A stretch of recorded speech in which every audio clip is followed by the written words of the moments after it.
Welcome back. Well, you're about to meet an artist who creates a sense of wonder with his fanciful copper sculptures. He says he's a visual scientist. We think he's a Renaissance man. I like to evoke emotion.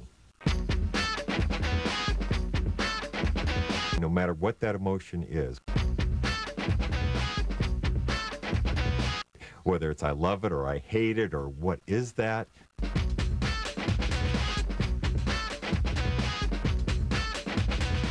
Or if it makes him smile.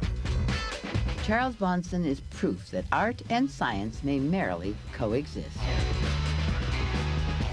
The former engineer is expert at both, as shown by his current body of metalwork, wall hangings, kinetic mobiles, and life-size sculpture.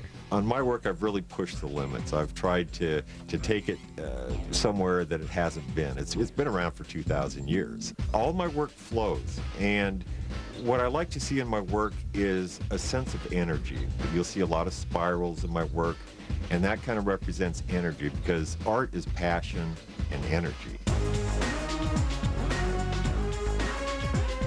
Piece today is basically a kind of a vine and flower wall hanging, and it is made out of copper and designed to hang on the wall. Before Charles can begin sculpting, he first sketches his design. Then he takes a look at it on the computer to make certain it's the design he envisions. And from there, he creates a pattern. Today we'll just do a very simple pattern to give me just some layout lines, and then from there I'll hand form it. So I'm basically taking the pattern that I just drew, which has guidelines.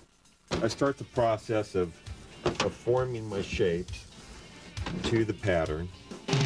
Unlike some sculptors, Bronson is not into heavy metal. Instead, he's using soft commercial copper tubing. We can just cut the tubing and start the parts.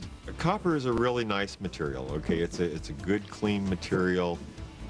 It's lightweight, which I like since I do a lot of wall hanging work, and it doesn't corrode. It doesn't rust. The next step is to connect the pieces. Charles uses his engineering expertise to make sure the piece is strong before adding details.